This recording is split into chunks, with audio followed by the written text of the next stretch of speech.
gele ile jala fudono mi tonu mi jalo o ita ko duro le ile jala fudono mi tonu mi jalo Hawaii go benari il fudono na be mambe ni emi mi atami ba ko la rimaji donc ami ato go benri ido la trero iye idimano nti o apeto mi dogwe mi le ku ya nko na ni ba amaki me ko le fiya o yo mi ta busu ape to pe ya on ko dia apostitapo centre de traitement adéquat par les plantes mi do agbe mi kan de dibe nyabe do pe ke mi doa e wona ndo bo ke wi dana done amegbe to ho me so amagbe ke ni to ho no be nudodo ye mi tru asisuiti so dana e dona me ba akobe so blema me ale ya to bo ale e gbe ko e gbe atiku sete o atiwe ki atama pawo e ko ni atako kan so te so da tore wa ro pe o yi o la ko be apa me fifi ara do 100 ans 150 ans fa e gbe me keke me ngba le no nke ti o ndudu nya be ndudu lo gbo be ba so e be le ne wa nu anti mi ami le wa ba kudo idole kru won wo be dare egbe omi so traiter na me beto e o wa beto ale la no bo santé le se mo e dabo su me fia je m'a souhaité be amener les dons parce que agba me ke mi bare me si amener na la mesi me ne fi ko le na mesi me a kan be e do chala zo vai ba me be de o le ba so na me bi ndu bo e do le pido do na ko ne ni par exemple fi dia voilà quoi beto ke un caution un ko do pe o va akobe la do faiblesse sexuelle ka fra ke bo no so nya be ndu be contrôle manya wa o e gbo problem wa te ba so e akobe de ba me ma do pe wa la do faiblesse sexuelle ka fra e gbe ba lori in poudre et racine que ne wa beto te to za kan di be la no se le musume ye itawa la du itawa ji rese go ba oui et dada nke le dada chu o ke pa masia no do ko no a nko a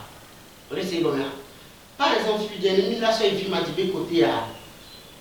ma mu wa me ni pe do a gba di be a me a ko no ko be ke ka so yo ndo ri yo no ke be mu di vi wa do ya sp apo tu ko je vi o me ale o le po ko be yan ko po donc ma fo fun ka ba on va y pratiquer allo on va y de fond allo on va y d'appui et nous quelque moi et va na blocage de bébé quelque même y a pas me de lolia o di videka lolia on di to chao parce que ne ba me et peke belado y belate to ne ba bi allo la te wo et nous ke ma o ma di en fo fun ka ba wa on po ajmo be ba wa la va blocage ne so bébé ne ba me ami do la traitement no traitement ne bi su mi bi traitement normal ka fa mamu wa me pe bi ko bi la ila ma do kan ki be de ba me e cha ko filaji allo ya beto hépatite filia ne mi la do so hépatite et donner benya est très grave donc et abat dans la mémoire pour s'occuper dans une seconde à beurre donc hépatite et donner benya voir maintenant ya on est les hépatite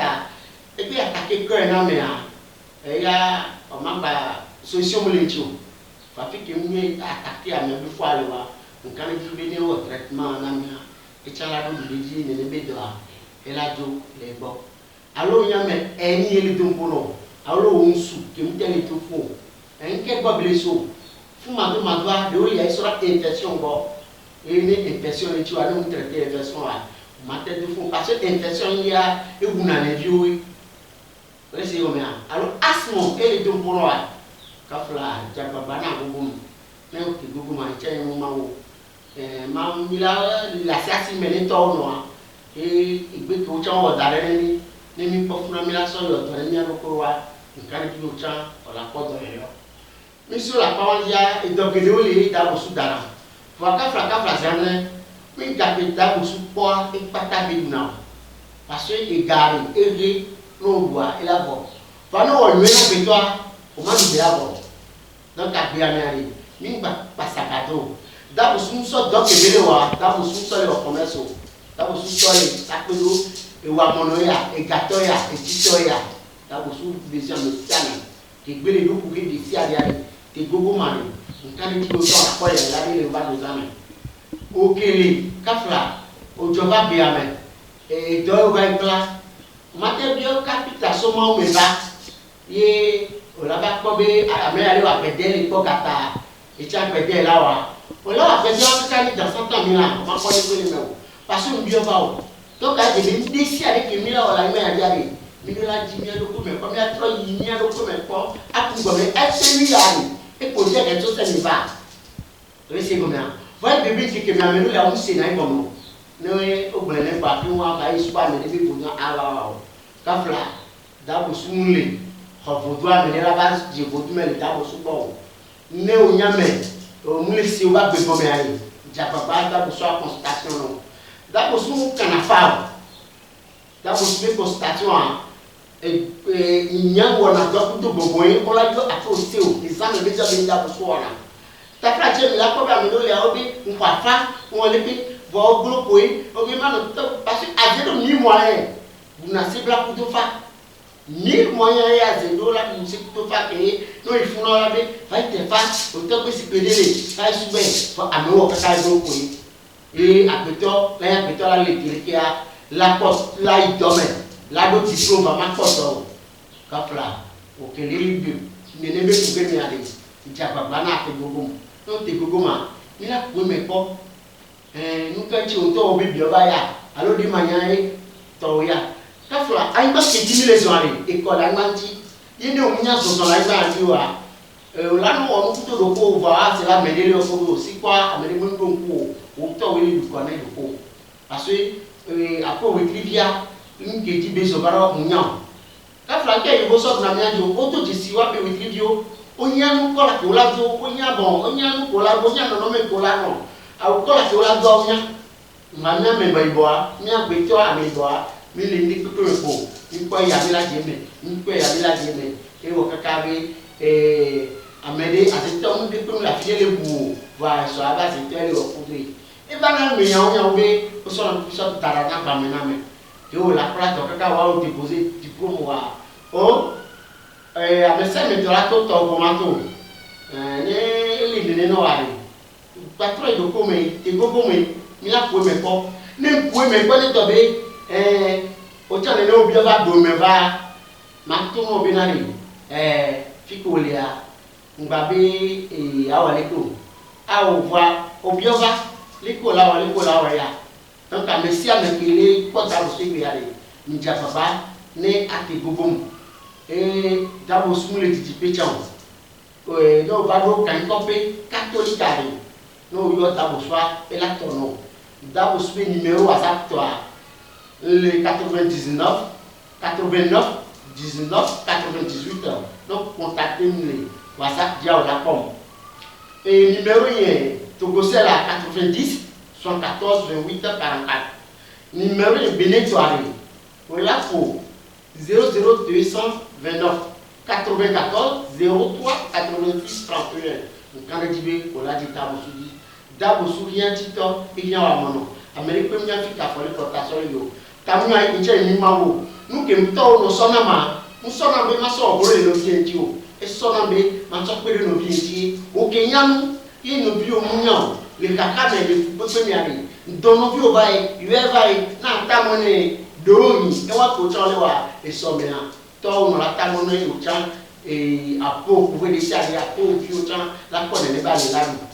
apa to ga bosu nya ko be ne mi ga ple nya be atike o ke o yo vo na ra mi pharmacia mi porambe o tena sipo de nya ba atike o are mi ho ho mare dia e mi tena sipo ta frate fi ke da bosuli ale ne attestation to yo na da bosu ndo na ga attestation me pimba ko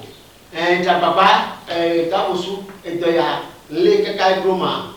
ne o chan o te derama manna o asidasi be o chan o nya so ya na wa e ba tentation le dabo souci et attestation le pépé le dabo souci et agbeto be santé ya mi la ko bo alors domaine spirituel et bonbon le do bonoa et bonbon ke bi yo mami bonbon ya apa me le fi a un tel de son va o nya kokko le parce que mami do kachacha kudo mami ke do kachacha kudo wa mi mami barale be kin boko mami ma de oyin esika mi mami e gale qui sont les voilà so azebe bonbon barake chaka chacha kudo wa dia ne ba mo tel poste no de lo ja baba na pa te bonbon ta boso ni wo consultation no wa nkan di wo chan go me ha e la trono e wo chan ko la kafo la mo me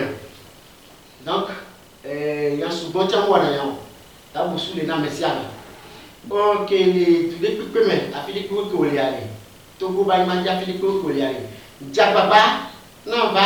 kan kope catholique no go ba ro kan kope catholique o yo ta boso pa la trono le ta boso mu la yi wa no yo a isonre la so apela o va la servir à tout là et là ça machino yo la sojo o le se gomia ye dabo su ba le baby show ye ba le baby show dabo su le ita ba ko me le kan copé catholique o ki va do fun no yo dabo su kwa la sono bene ya fi de pépé ya ma tono whatsapp to 99 89 19 98 Togo c'est la 90 74 28 44. Bénin-toi 00 228 229 94 03 86 31. Mais à la porte à Bossou. Et kaka que nous tiens là. Mais là, ça c'est une étoile, nous avons tout à l'heure. Nous avons dit la table, nous avons dit que ma toute ta flatte, et toi, baby, fouet, baby, qui a fait découper les premières. Be bébé qui a mis à Agbea, mais les plaies ne me m'ont tombé sur dans le produit, ni à dans le plat tano. A Ménépe Balou a les blancs croisés, be Maulao, m'envoie les femmes de Sameta, ou les quatre avec les pauvres, pour tiens solo de Conji, non solo de Koja, ou quand Dieu dit vous light on, le temps de bien commun. Après toi, Dabosu, et bien, il y a quoi à Messia Métrovazon, et bien, vous tout quel est bien. Bon. Vous tout que les dames sous mes bina au Kenya va d'abord sous boire et ndéléo on va y voir tout bas les liens et à tchatite onya malé ou à une des petits que vous sous boire d'abord sous les commerciaux mais pour tout que les liens mais maintenant on va voir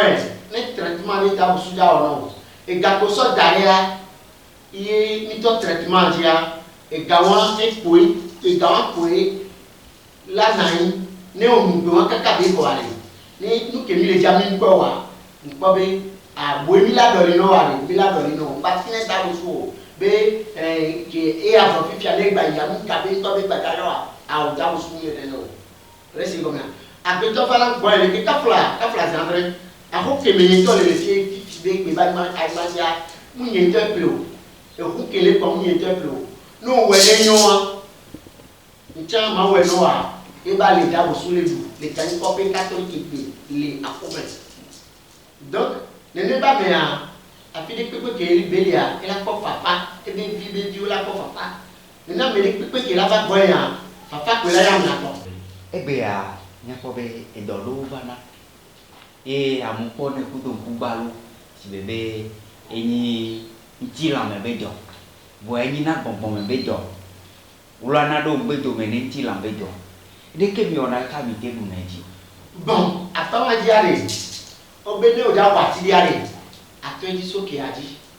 o kelele do so perepe o le konji mu le te o le nu pe egbe le te wa re o ba da bo su ba re ma to no be ni are mi ni o consultation la pa bi do e ti ke mi so mu ke mi do bi no e do ti na mi to ba la gbe gbogbo me be do ya atawa ja ni mi pa bi gbogbo be do ya mi la tale moment gbogbo me be do gbogbo me ko la tete ni gbogbo be do be o ma dal gbogbo me ala ti ka ira chiwi voilà ni mi o constatation pa be fi ele ke do aso ni da do ni todo fun o cha la ko do yo bon dans le souper consultation, quand Frau Kelito va magnifier, et on me dit peu, consultation à sa 2100 francs. Ou do ako encore non prénom. Ni d'abord encore non prénom. D'abord là on donne 10 ans mais qui a là c'est compte rendu. D'abord son canafa et azela va c'est black d'appan là ça me boube si so kana me bou voilà me ko obi ma on va faire que avec gros à vous les d'abord bon. Il d'abord sur constatation non. Ne nous que le wa se me ben belino ko cha dans me ko so. Ne ne o cha obi ba ma dia ba be fofo ye tatare mba ku ga o. Ne ne o cha o joba ma di wa ne ne o cha la no ke kala ko ma wo ma. Eye vegon d'abord sou na se bla o. D'abord sou o ma nai nya megbeto aso no bi agbeto ababe o ne gbe ame domene o ça jamais d'abord sou le wa bo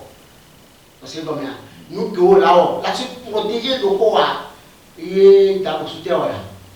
e muinga que d'abord sou ko chan de se arriver do o va gwele ni mate da to amato le no bi do ya mate da so ga so yi parce que e ga ri no gbe la ko fa gbeto mo no yo wo ni a o ma gbe la bo na mère tu peux venir constatation c'est à 5035 francs tu dis peux 5035 francs par exemple tout ba mani pa mi ale c'est à 2100 francs on sait combien mais